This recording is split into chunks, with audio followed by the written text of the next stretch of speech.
All right, so Gasper, the San Antonio market, the Texas market is booming in a lot of areas, and folks are, of course, we have rising inflation going on, and people are looking for ways to add income. And mistakenly, people may think, well, real estate's an easy one. I can grab an extra $700,000 a year my first year. Yeah, your first year out. Yeah. So a lot of people are making the move towards real estate as maybe a side hustle or something like that. So, but there's some things really that they can do while they're getting their license to really kind of prep so they can get off on the right foot. And you bring on new agents on a regular basis. You're training folks. So what would be some good tips for people who are planning on doing that? Maybe they're already taking classes. What should they be looking to do to prep themselves? Yeah, if they're taking classes, that's really kind of where you want to maintain your main focus. If you're out there and you're working on your classes, stay focused on your classes because just like most state exams, that class is designed to prep you to move straight towards success with the state exam. It's not going to teach you how to sell a house. It's not going to teach you really how to do a market analysis. It's not going to teach you about real estate locally in general. It's not going to teach you those things, but it will teach you how to pass the test so that you can get your license. Yeah. And then your broker, which should have a very practical, fast-paced movement towards earning a training program like we do. You know, we want to have that set up so that they can work at developing themselves so that they can make it an actual side hustle that works for them. Should they be looking for a broker before they do their class? When you get through about the first 3 or 4 classes, because it's 6 classes, and then a prep, and then your test. How long does that process, the licensing Actually, you can process? do it as quickly as you need to. It's really up to you and your scheduling, but I see most people at about 3 or 4 months. Okay, but could you do it in a month if you wanted to? If you wanted to, and you could get it to schedule itself out perfectly, then you probably could. Okay, so maybe halfway through, start looking for you may know a broker ahead of time, right? Exactly. And if you do that, then maybe that's a good opportunity to start some of those conversations early. Yeah, and you want to still research a lot of people because, like, we had a show a couple of weeks ago where we talked about, not everyone fits with the culture of every brokerage. Yeah. And that's an important thing to remember. You may have your certain likes and dislikes, and talking to brokers that are going to be able to give you a little bit more of their vision and how they've developed over time may be a better pathway for a new agent to look at it and say, yeah, this feels right to me. Right, but I think the reality is you don't always know until you get there and you're actually doing the job. Exactly. With your setup with San Antonio's Finest Realty, you have a lot of first responders that are working there. So they may, if someone's a first responder or they like that environment, they may feel like they're going to fit in there. But the real, rubber meets the road type of situation is when you're actually there. And I think, what about shadowing an agent maybe even while you're in classes? Is that something? Yeah, you can, and we encourage that as well. It's not the traditional type of shadowing that may go on at any other type of job. That would require for the agent to say, okay, you know what, I actually have a listing, and I can, if someone wants to shadow me, they can come watch me out today. And I've had people shadow me all the time. Like what? Okay, so when they're shadowing, what are they actually? So I would go into the home and I would actually do my listing presentation. I would, if I knew this was probably moving in that direction already, I would probably take my photos. I would probably take my measurements if necessary, if I have to build it from scratch, which is really the best way to do one when you have someone shadowing you so they can kind of see it from the ground level. A lot of times, these are something that's already, these listings are already have been in the MLS in the past. So if it's been in the MLS, you could kind of just verify the info and then tweak it, to fit your needs, and it makes it a little bit of an easier process. So you're going to have, like, say you're going out to a listing appointment, you're going to actually have, okay, this is all the prep work you need to do. Yes, exactly. In the office before you go out there so that you're ready to answer any kind of questions that may come up Correct. About the property, the neighborhood, or whatever's going on.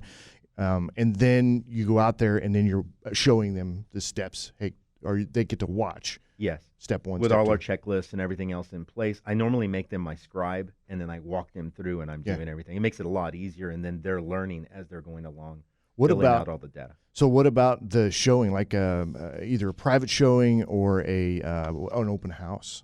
Yeah, if one of the agents actually has an open house, I'll suggest the client or the new agent go over to Shadow and watch for a little while, and it helps to give that other agent that's been there for a while. It gives them time for a break.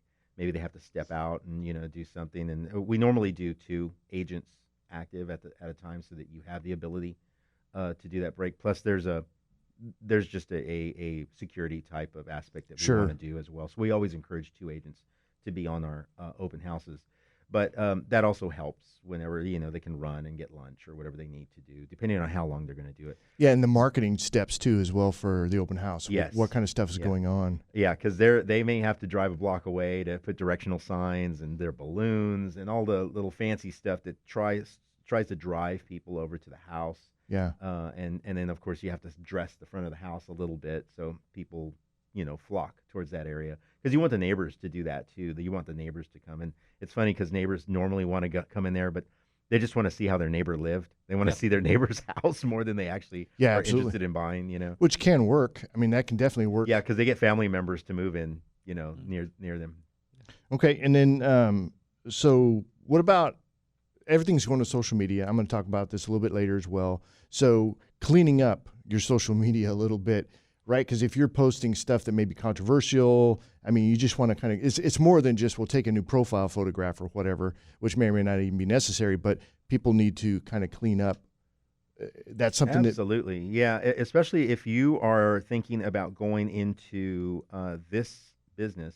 And we were talking about it earlier, I was talking about it with Mike, and you want to stay apolitical. You want to stay across the board, whatever your I'll say it like this, like my kids. I have young adult and teenage children, and I try and explain to them that it's good to encourage. I try and encourage their feelings, but I also let them know that the world doesn't care about their feelings. No one cares. It doesn't matter how they feel to the rest of the world.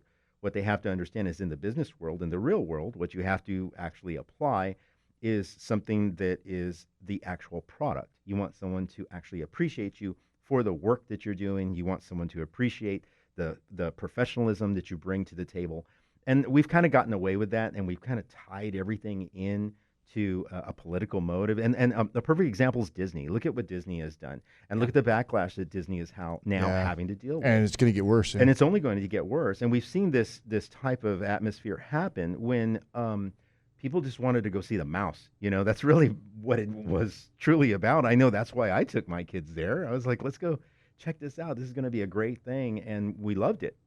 But it wasn't in a political environment at the time, And granted, there's times and places for those things, I believe. But I think we've kind of gone a little bit too far on the business sides of things. And that seems to be separating people even more so. And I don't think that's good for business. Do you find your real estate agents are creating their own Facebook business page, and that's where they're going to be focusing their efforts as opposed to their personal profile page? Or are you seeing both? What do you see trending in your brokerage? Yeah, I always encourage them to do a business page on Facebook, just to be able to really profoundly push their listings and so on in their own personal sphere.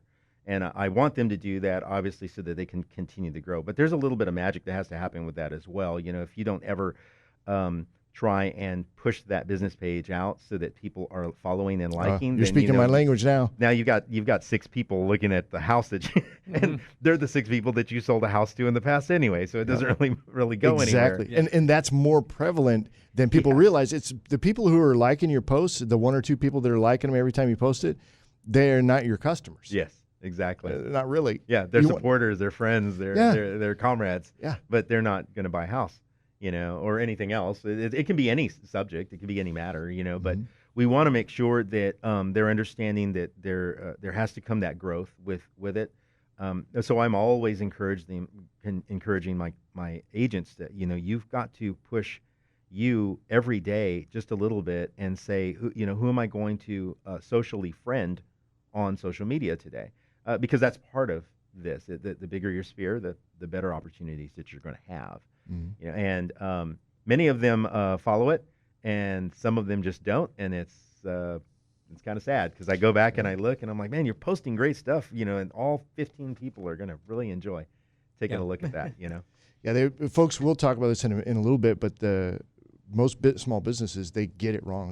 They totally get Facebook wrong and Instagram wrong, but it's not really their fault. So I'm looking forward to chatting about that. So Gasper, if folks, real estate agents, they're interested in maybe connecting with you, asking a few questions, open up some dialogue on maybe some guidance, how should they get a hold of you? Yeah, actually, I'm the broker owner, and I know a lot of brokers are really hard for especially new agents to get a hold of. I am not. I pride myself on being able to speak freely with anyone that's interested in the real estate business, and my agents can testify to this as well. I answer all the time. Matter of fact, my phone being on airplane mode right now is probably one of the only times I'm not capable of answering my phone. Yeah. But you can reach me at 210-332-0161. That's 210-332-0161. That's my personal phone number. You can go ahead and give me a call, text me. I'm good with that. It's the phone number that I advertise out there. Or you could fill out an online application at safr.team. safr.team will take you to a real nice video, tell you a little bit more about our recruiting, and it will also give you that application to fill out. It'll go straight to me.